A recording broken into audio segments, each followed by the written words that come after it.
Let's see where we are here. I think we are live right now. Boy, this didn't give me any heads up. It just kind of jumped in my face.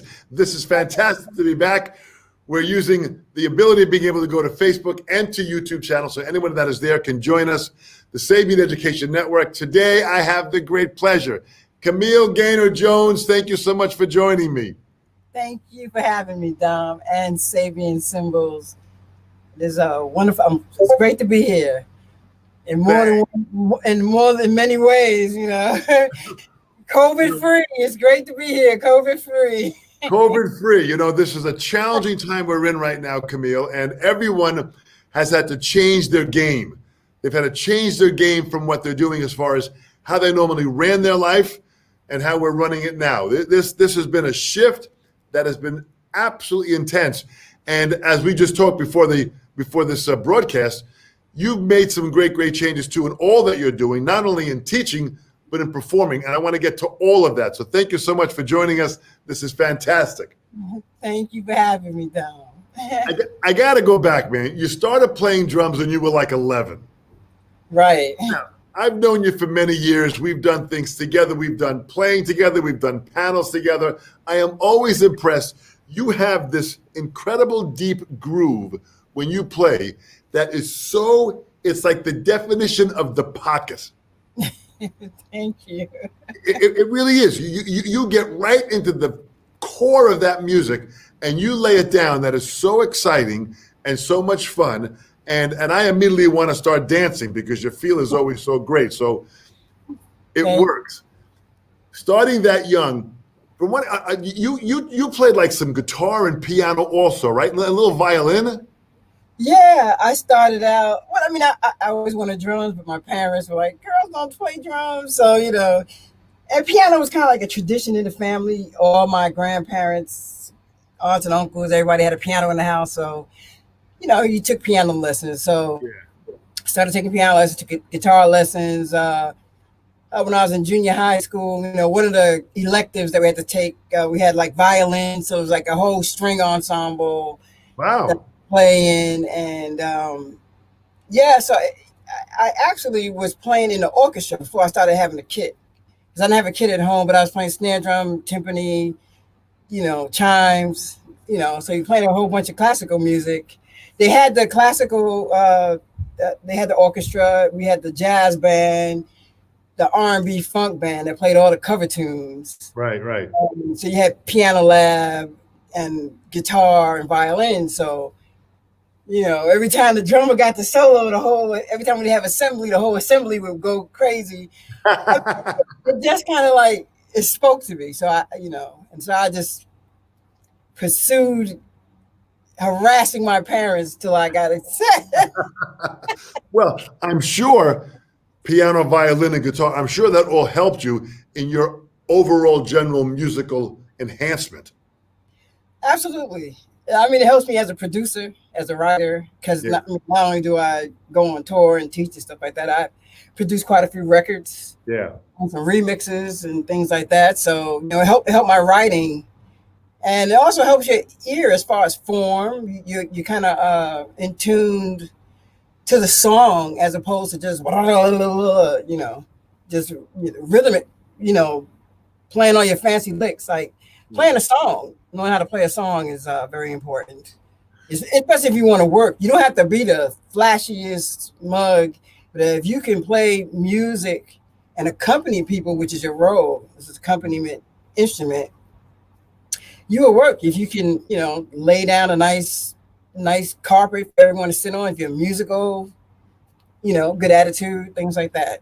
Absolutely, and you know that is such an important part that you speak about as far as the enhancement of playing music from our instrument drums. So many drummers, you know, overplay and get excited and put too much in. It really comes down to a real discipline, and playing other instruments helps to teach that discipline. Definitely. Because, I mean, part playing, there's parts. So you have a part, they have a part. If you're stomping on somebody else's part, you know, if you're not in tune, like some people, like being an MD, I used to would call people for certain gigs. And, you there'll be just an established artist, so the song is written in stone already. So you have to play the part, you have to play the music. Yeah, But yeah. people you would have to tell to do that. They, and a lot of times they wouldn't be able to keep the gig because they were insistent on jamming, and that goes for all instruments, not just the drummer, but they just didn't they were like astonished that you wanted them to play that. So I mean, I always played the records. I always learned the part. Like my favorite drummer is I used to play the stacks of records. Yeah. CDs, cassettes. I knew both A and B side of, all the latest, whatever was on the radio, because I played in the R&B bands. And then just repertoire wise, language, vocabulary wise, playing recordings and being able to play like any of those drummers. And, after I got, at first, certain people you couldn't play like, but, I always strove to play the part. So when you were younger, you're playing in the school band and stuff. Where'd you learn how to read? Well, I learned how to read from playing piano. Taking piano lessons. So by the time I got to playing in the orchestra, I could already read quarter notes, eighth notes, 16 notes, that kind of thing. Because that's what you're playing on the piano. You're reading, John Thompson's piano book and all that kind of stuff. So, and playing guitar too. So I could already read those kind of things. And then you just get more and more advanced as you understand the mathematics of a whole note, a quarter note, things like that. Then you can start adding quintuplets and sextuplets and things like that. So I learned to read from playing piano. Well, there's another great advantage of that. It's interesting because we have several people that are joining us from all around the world, Camille. We've got people from Russia. We've got Bruno Muse, who's a phenomenal drummer, from Antwerp, Belgium. Wow. Great drummer. We've got Maxim Diomin, who is a fantastic drummer and educator in the Ukraine from Kiev. Woo. We have Nina Para, a wonderful female player. She's another phenomenal female drummer. She's from São Paulo, Brazil.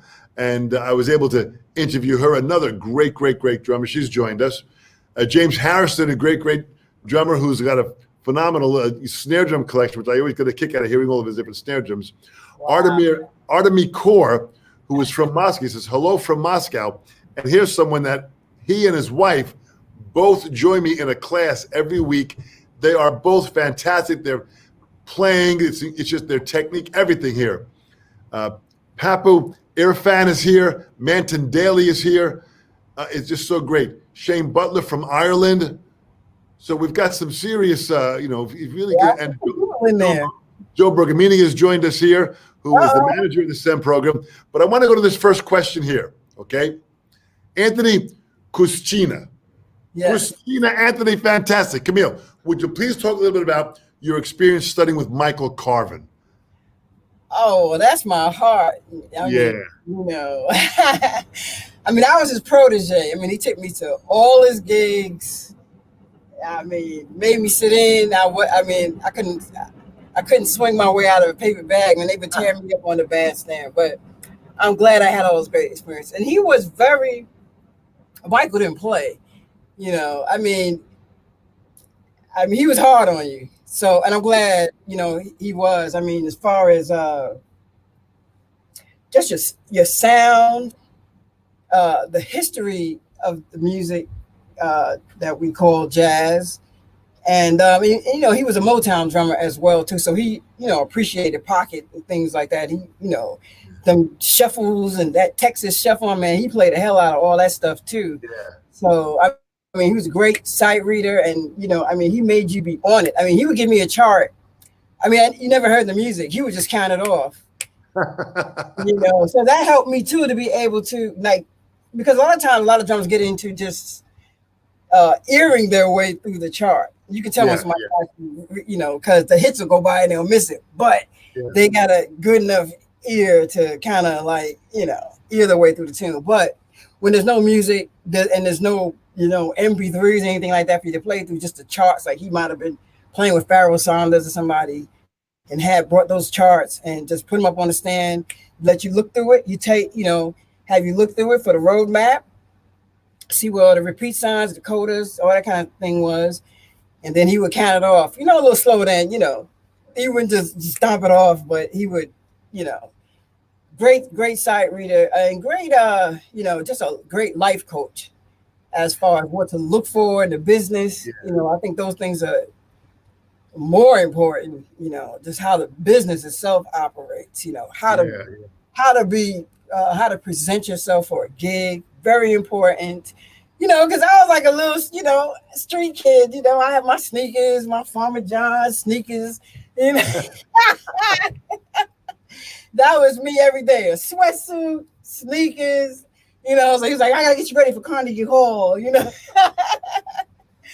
but, those kinds of how to, being on time and having your equipment, how to prepare for a gig. And he would, have me soloing over, I had to play a melody, like take any tune and state the melody on the drums. Yeah. And then take your solo on the form. A lot of, that's another lost art to me, soloing on the form. Follow the form of a tune. He was great with this, Michael. Yeah. All that generation down.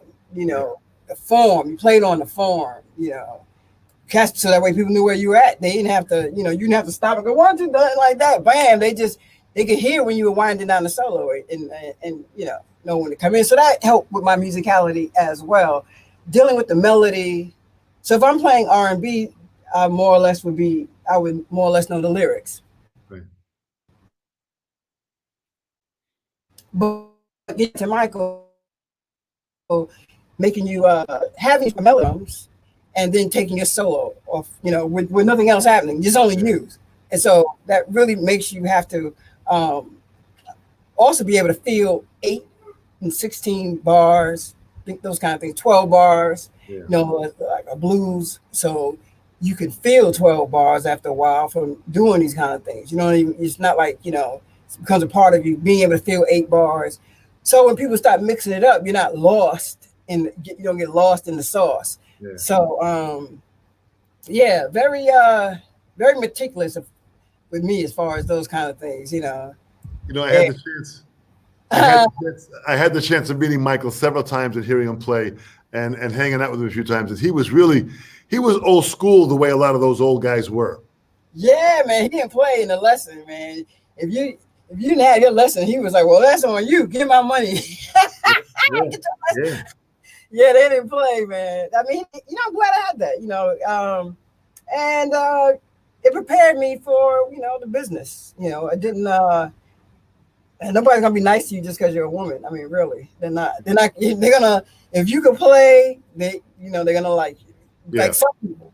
My motto is I play with those that want to play with me. I don't, and I came up through the school of hard knocks, so there's not too much you can do to scare me. But I think that's Well, I love the theme. A girl from Queens. From Queens. Listen. You don't get around with a girl from Queens. That's for sure. That's not Jamaica, Queens. Yeah,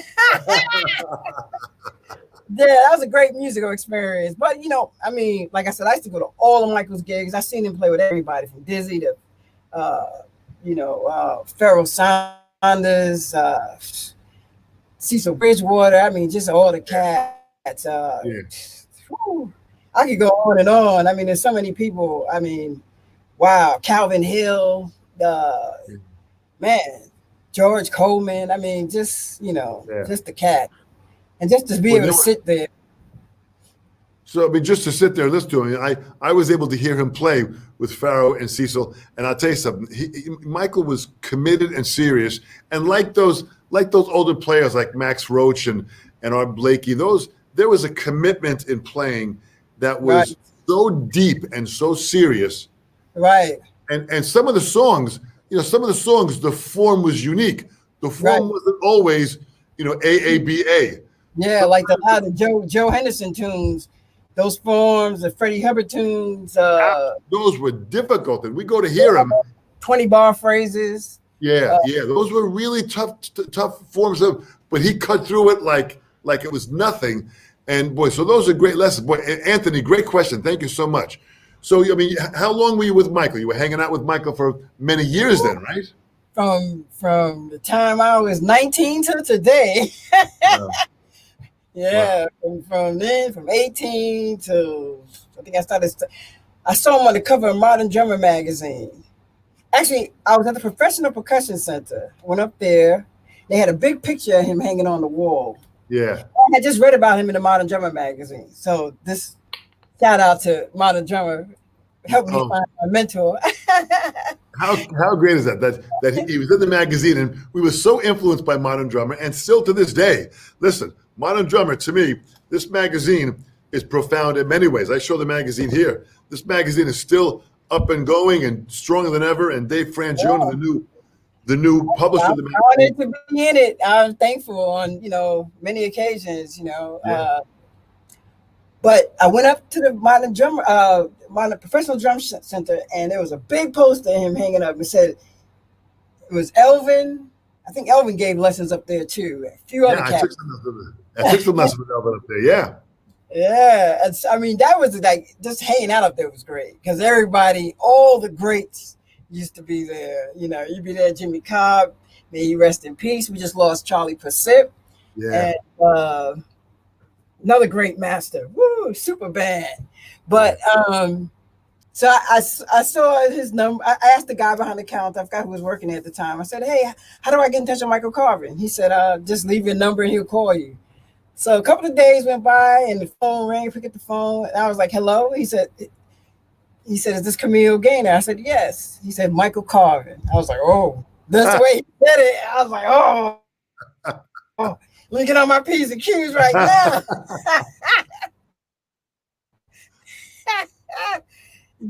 Yeah, he wasn't playing. And so from then on, and I mean, I produced his last record,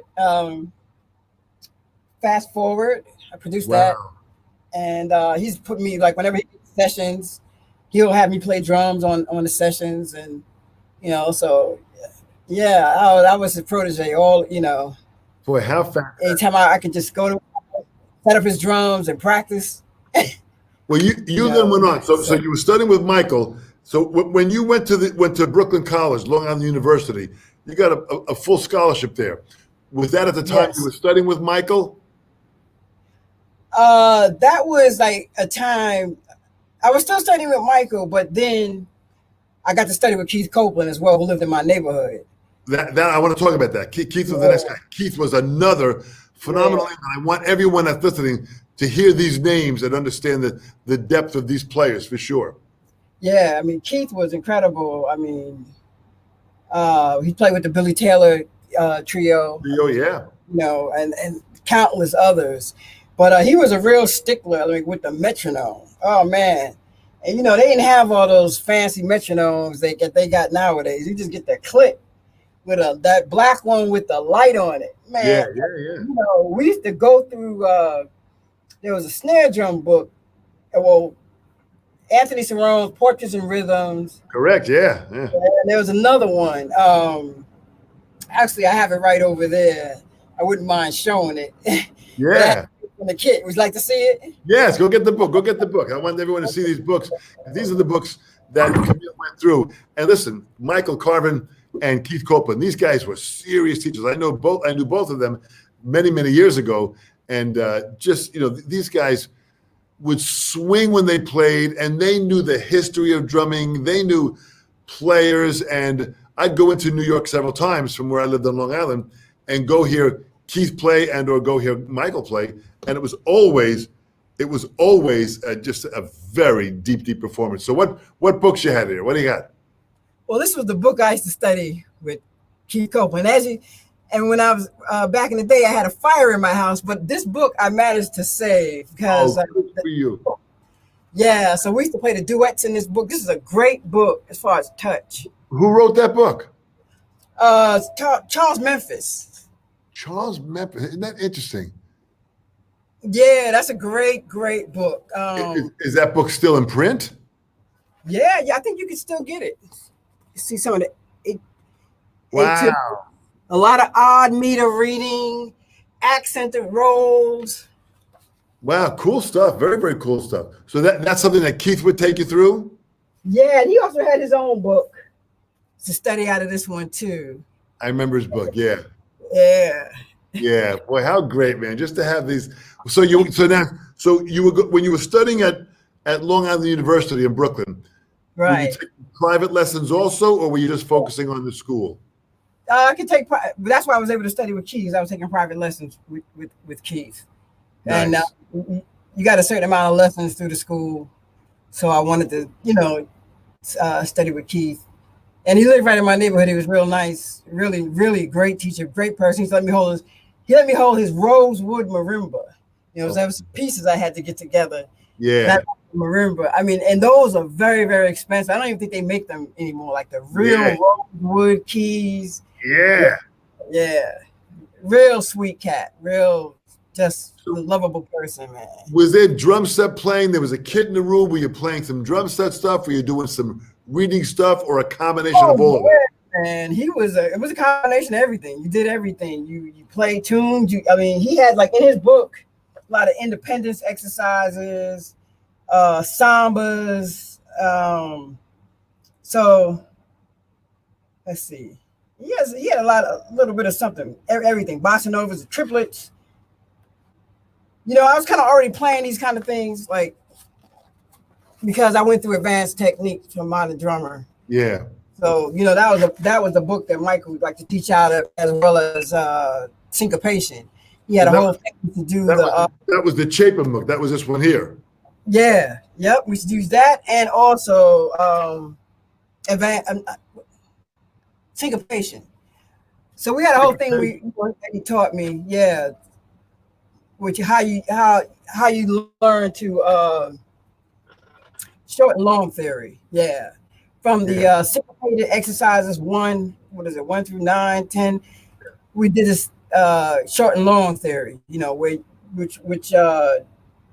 you would take the line, even though it was one line, but you would break up the eighth notes and quarter notes into the snare and kick. You play the ride cymbal. That was on automatic, and hi-hat 2 and 4, but you put everything else that was on the line. Right. Instead of playing it single line for a snare, you broke those things up and it made you musical, like it made you melodic, like if you're reading a big band chart. Yeah. So I would practice, those things as well. And there were some hand exercises, a paradiddle diddle. We didn't get to Tommy Campbell, but Tommy Campbell taught me the paradiddle diddle exercise in those syncopated exercise section too. Where was Tommy Campbell at this time? Tommy was in New York. He had a studio on Remington Street, down off of Delancey. He was he was a block off of Delancey Street on Remington. Right. So I always loved his playing. So I got in touch with him. I took some lessons with Tommy. And we're still good. Matter of fact, Tommy just called me yesterday. We are still good friends. Where is he living now? Is he in Japan? No, he's back in New York. He had gotten robbed. Somebody beat him and broke his kneecaps. So when I talked to him, I'm going to find out. So last time I talked to him, he was still in the hospital. Really? So, yeah. Well, if you would give me his phone number, I want to give him a call and see how we can help out. And definitely. After this, I'll give you his number. I'm sure you. Yeah, they had a whole big thing online. Raising money for him because he wasn't able to work. Yeah. But yeah. So you had the chance. You had the chance to study with some phenomenal players like Michael Carvin, Keith Copeland, Tommy. I mean, there really is. You really kind of where you were situated in where you lived in Queens. In Flatbush. This is man. You really kind of position yourself in an area that had some great players there. Yeah. I mean, I'm thankful for growing up in Queens. I mean, Queens was known as home of the basement bands Yeah. because every block was a band. There was on my block there was three drummers. There was a girl, another girl. She didn't play professionally. Actually, there was two girls, and then there was about three or four guys. I mean, Queens, Jamaica Queens was incredible. All the great players that came out of there. All this, Walter Perkins, had to mention him. Baby Sweets. Wow. Um, yeah, he used to make me sit in. I used to go down there every Wednesday. They used to play at the spot called Carmichael's. You had Carmichael's, the Village Door, Yeah. and a bunch of other spots that the older heads would tell me about that I kind of missed. But I would be outside on my bicycle, and I remember seeing Lenny White, and you would see, Billy Cobham, Loretta, Michael Walden, all those cats hanging out down there. And I would just be, at Gerald's, that was a straight up jazz spot. Roy Haynes used to play in there all the time. Yeah. He was, Yeah. I remember that place. yeah. I was good friends with his kids, with his grandkids, and his sons. They all, played instruments. Yeah. Yeah, so I mean, And yeah. it was an amazing area. There was such a wealth of intensity and passion for drumming. Amazing area. That whole, city, Queens, Long Island area was just magical. Yeah, it was music all day. I mean, we would start at my house and one of our other friends' house, and until our parents got sick of hearing us and threw us out. We go to our next friend's house and same.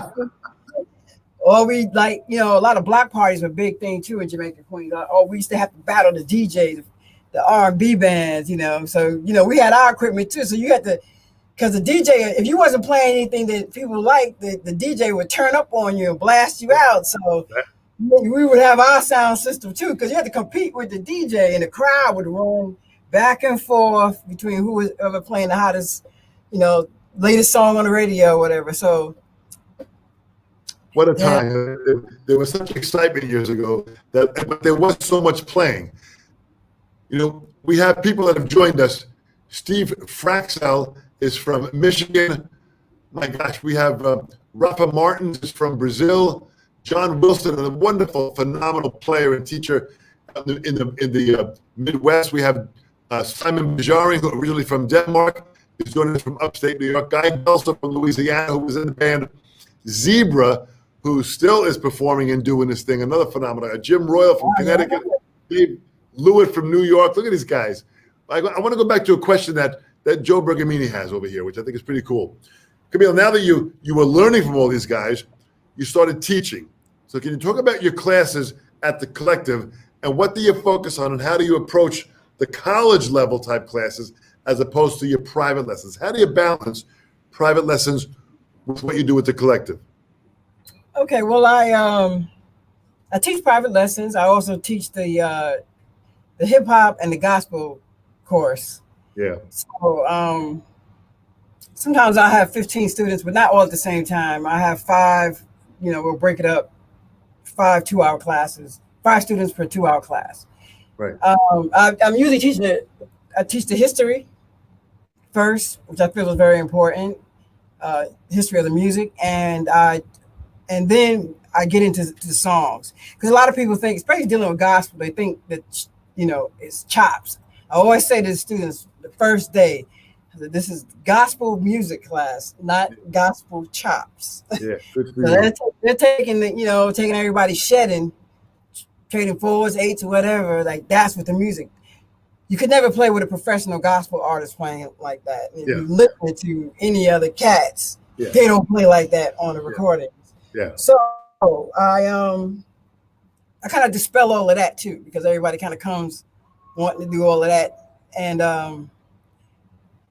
so I teach songs. I teach the concept of the music. I as far as gospel, I'll teach a shout, which is like the indigenous thing, because at the time, in 1800s, 1700s, that was what we used for rhythm. Your hand clap, 2 and the 4, well, on the up, because Yeah. We didn't have instruments at that time. So Yeah. so that developed into what you were having a tambourine. Uh, After the Civil War, there were a lot of instruments left around. Yeah. So Yeah.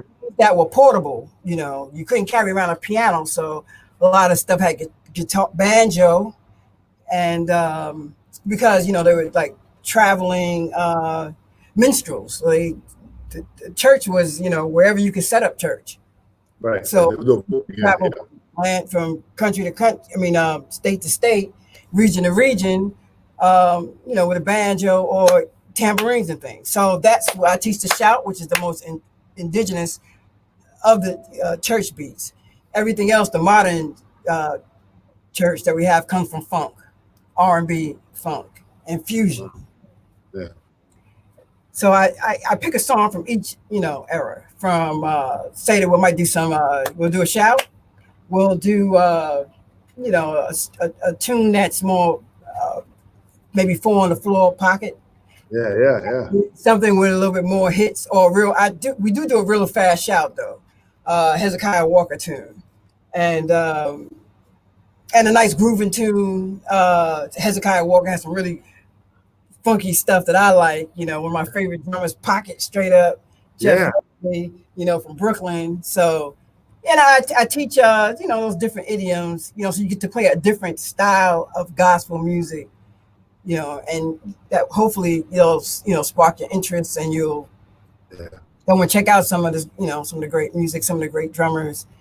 And I also give out a list of all the great bass players, all the great organists, keyboards, the vocalists, so they can kind of go and check out, some of the artists as well. Nice. And I teach some vocabulary, like what you would play, your attack, what your attack should be, and the kind of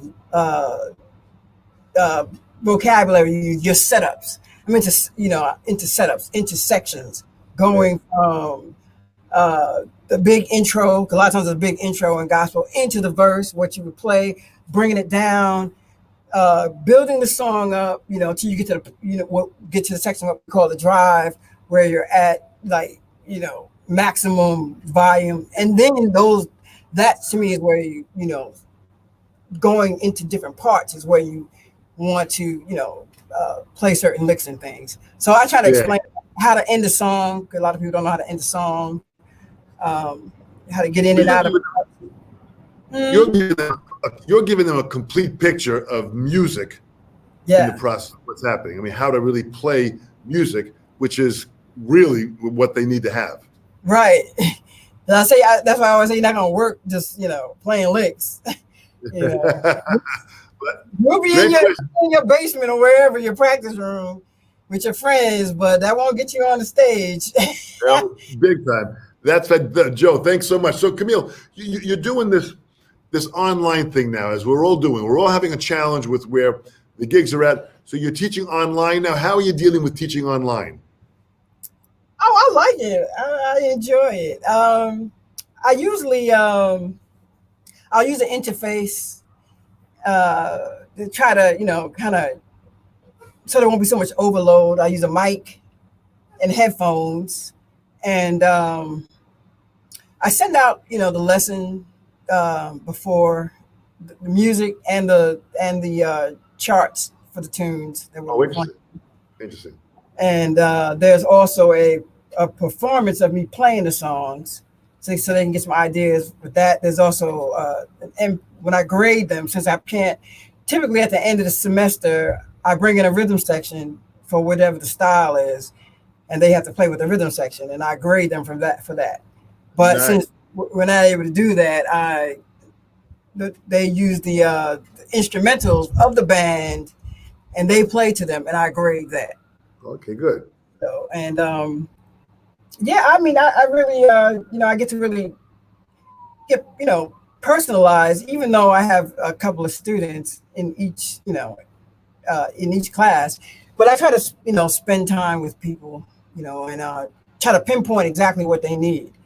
How to play the hi-hat, you'd be surprised. Like getting a nice, if you're playing R&B, funk, You want a nice hi-hat, you Yeah. know. That's Yeah. that key.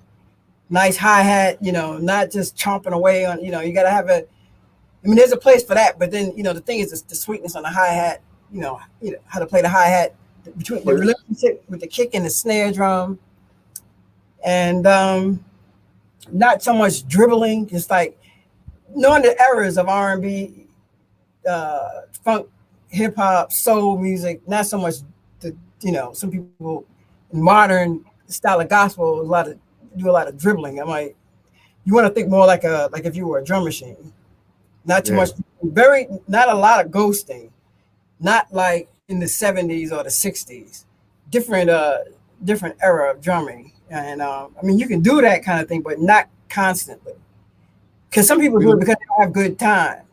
Yeah, yeah. So you got to keep a lot of things going. So you just got to break down a beat to like cat, cat. You just got to play that straight. A lot of people can't play that without a whole bunch of, because it you know, show all your inconsistencies. Yeah. Well, it sure does change. But listen, having the experience of the great guidance that you had from Michael and Keith and Tommy, these guys, you know, it's interesting here. We've got Anthony was saying that, he said, thanks for sharing your experience with Michael. I too had a great experience and studying with Michael. So, I mean, these guys go back to it. Jim Royal here, Jim Royal from Connecticut, another phenomenal player and educator. He studied with Keith in the early 90s. He said it kicked my drumming into new levels. And it said his mom's name is Camille. How great is that, right? Shout out to Mom. Yeah. Great grandmother. Well, it's great that you're carrying on this tradition of bringing this level of musical drumming to today's world. It is a challenge right now where there's so much information on the internet, and drummers are being bombarded with all this different information, and a lot of the information is not very helpful. Nope.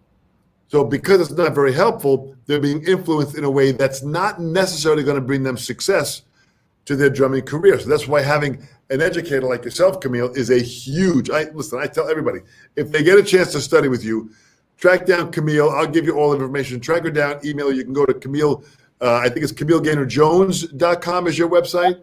Yes. Okay. So, you know, you combined your unmarried name and your married name. So we got Camille Gaynor Jones in there. That's fantastic.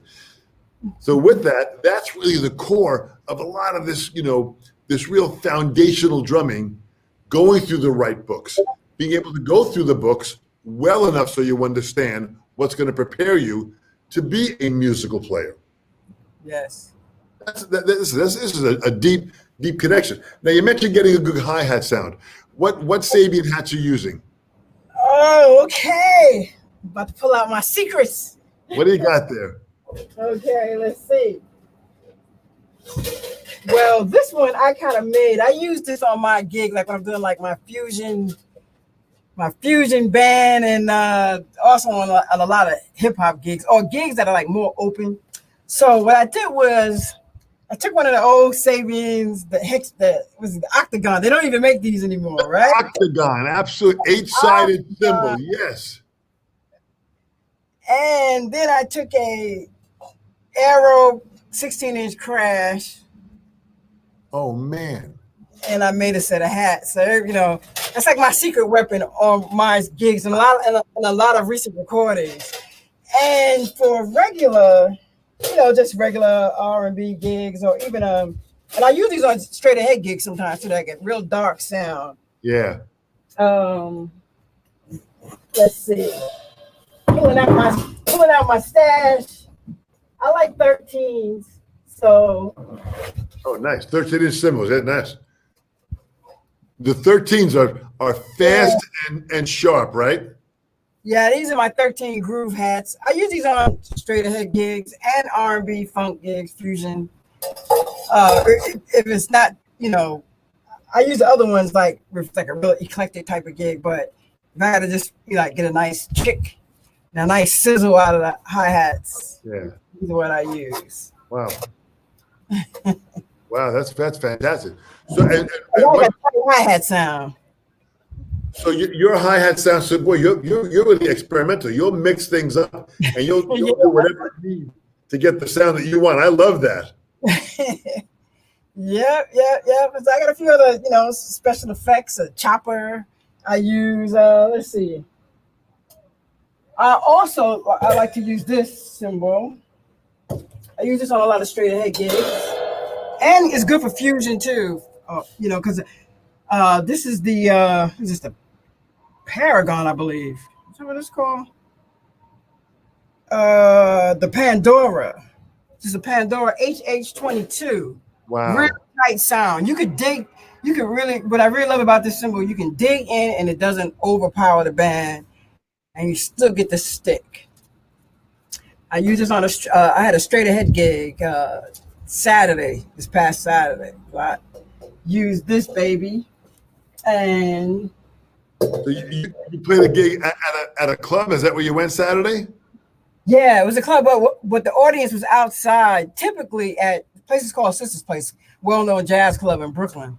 And typically, there's a stage, and then the audience, is in the house.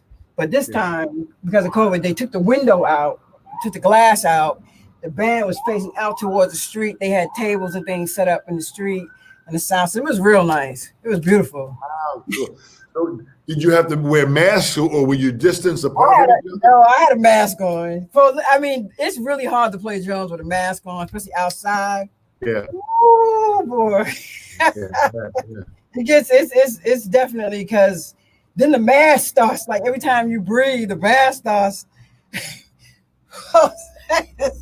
Yeah, it's a little difficult, but it was a great time, great band. India Owens, great bass player. We've been working together a lot.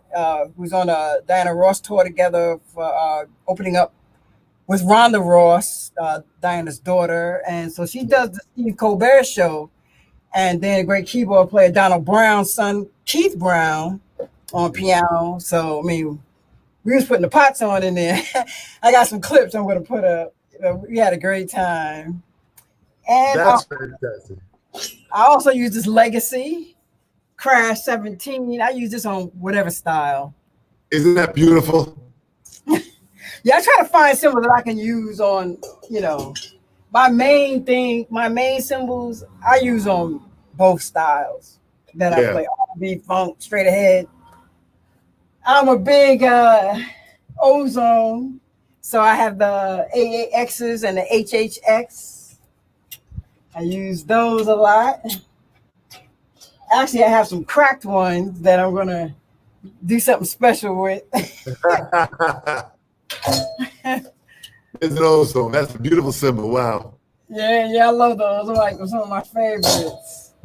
Let's see, what else do I have over here? You really have a wide variety of cymbals that you use, that you pick and choose for each gig. You really.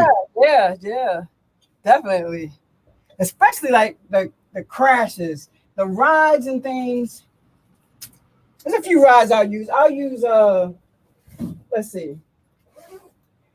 I think actually Saturday I used the Manhattan. Nice. Yeah, I had this. Yeah, this cymbal is great I used this one on Saturday. This one on Friday. This one's the one. This is what I used Saturday. So Saturday was a straight ahead gig. Yeah, I used this Manhattan Jazz 22.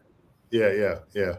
Well, that Manhattan, that's like the old K's, man. It really was amazing to see the sound of what Sabian was able to do. I saw Donald Edwards when I was like, "What cymbal is that?"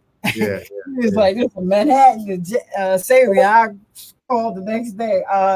I need a Manhattan, and I used this one on my left. This is what is this? I had some rivets put in it. I don't know. Maybe Joe can help. I can't see what this is called, but I love the way it sounds. I put a nice rivet on it. Sounds nice with the piano.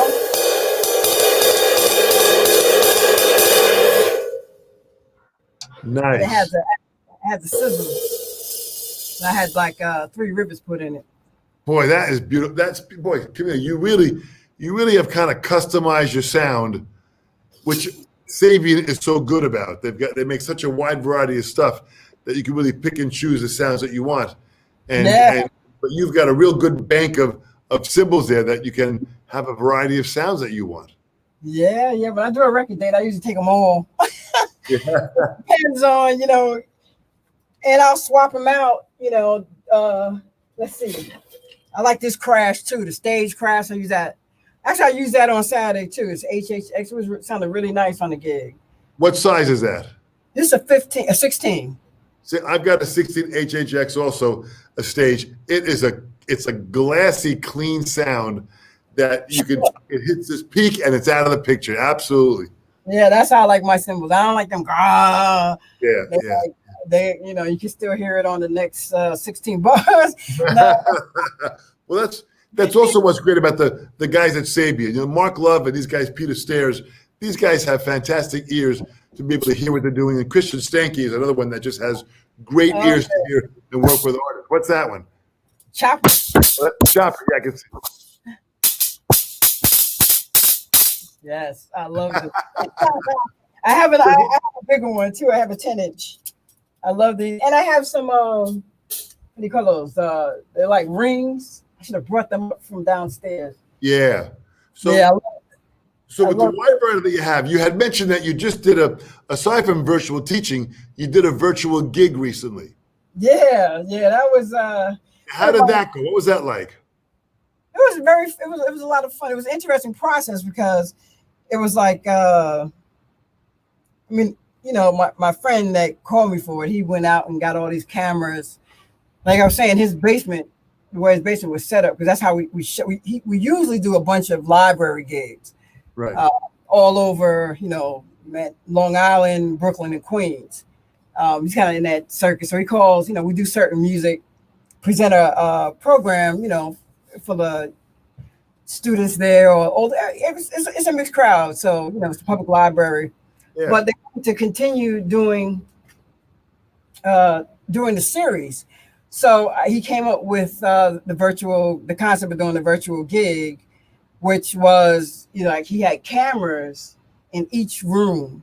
So like normally, if I was to go there for rehearsal, there's a drum booth, and so he set up a booth for the guitar and the keyboards and the bass and put them in separate cubicles.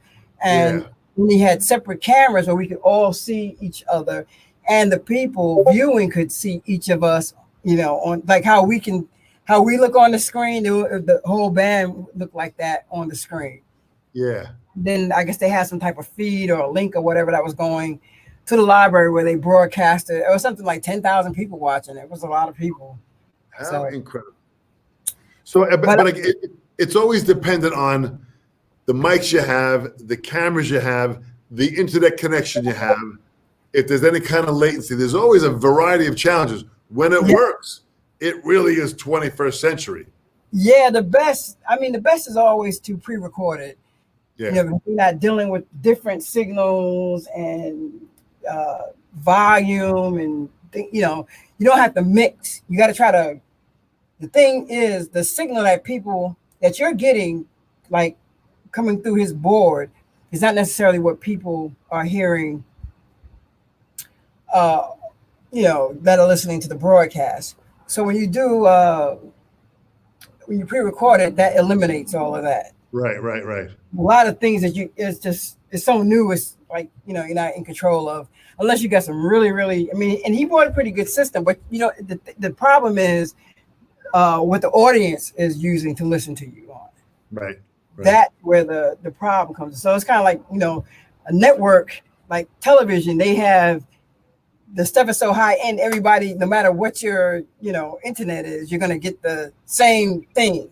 Yeah. So I guess with musicians and that has to get to that level of science, where you don't have the chip outs and the freezing and things like that. Absolutely. Well, it's so great to see that you're pushing it forward, Camille. Whether it's playing live gigs during this entire pandemic challenges, whether it's doing virtual performing, the virtual teaching, you really have embraced all of this to make this happen. Yes. Yeah. Hey, it's been interesting. I was on tour when the whole COVID hit, and we had 2 dates at the Fillmore, and then we were going to play Disneyland. Yeah. And we got the call. Miss Ross has canceled the rest of the tour. I mean, I can understand. She had a meeting, and asked us if we want to go home. But of course, everybody in the band said no. But I'm old. She said, I'll let y'all know. We were like, yeah, I know that's right. But yeah, it was interesting because we were right on the Strip. And that's when the numbers really, really started climbing, when New York was out of control. Yeah. And, I came home on the 16th, March 16th. It was a Friday, I believe, or Saturday. I came home, got my car, went to the supermarket, and all the shelves were bare. I was like, that's when it really crystallized. I was like, wow, this is crazy. I had to buy I had to make do with what was in the store, Yeah. Certain food. I mean, just a lot of, thankfully, with a lot of like beans and things like that, which I eat, lentils, all that kind of stuff. And, yeah. I had to go looking for salad. I was like, man, where's all the fruits? It's kind of great. We have Christopher Simpson says, I haven't seen you since recording of Keith Pringle. Dang, man. Wow, yeah, Chris, thanks. Dang. Whoa. How fantastic. So let me ask one more thing now. So then you got involved really in producing. So that's a whole nother hat that you're wearing, aside from the performing and the teaching and all the things that you're doing. What's it like producing when you find someone? You got to take them from the beginning part of molding a project to a finished product. Yeah, I mean, production for me is I just try to see what the artist's vibe is, their direction, and I'll just make the songs, because I have tracks that I've already recorded, or we'll make them right on the spot. Right. Go from there. Or if I'm already mixing, if I'm producing a project where they already have all the songs, then I'll just make sure, like when I get ready to mix, or like maybe there's parts that don't necessarily need to be there. I mean, a lot of that stuff I can deal with as far as editing in the mix. Right. But I make sure that it sounds like a song, and that's my job as a producer. Yeah. To present a product that's marketable. So, and also what's in the artist's vision, like I did a lot of my earlier production with artists that I would get production deals for, like through MCA, Universal, Def Jams, do a lot of hip hop recordings, right. hip hop production, and remixes. So that was basically I built a group from the ground up. Well, interesting. Get some young kids, some cats that can rhyme, put the group together, give them an image, and that's different from somebody calling me to produce their product. Wow. So with that, I would go have the finished product, mixed, mastered, and everything. Wow. And I would shop the deal and get them a deal with a label. So you're really mixing a variety of different things. You got to handle the business side of what's happening, then the artistic side. There's a big balance there. Yeah. Well, I mean, I was doing it from the time I was like my cousin. He was a producer. There was a group, Brooklyn group, Crown Heights Affair. My husband, my cousin played sax in that group. He's a producer. They had the Strikers, so he used to take me to a lot of sessions. I used to play on the demos, and so I would go to sessions a lot and watch him produce records. And then drum machines came out, and a lot of people used to laugh at me for this stuff, but it became a way. I could always make a living producing and remixing, and people can send me tracks right now. I can record and send it to them.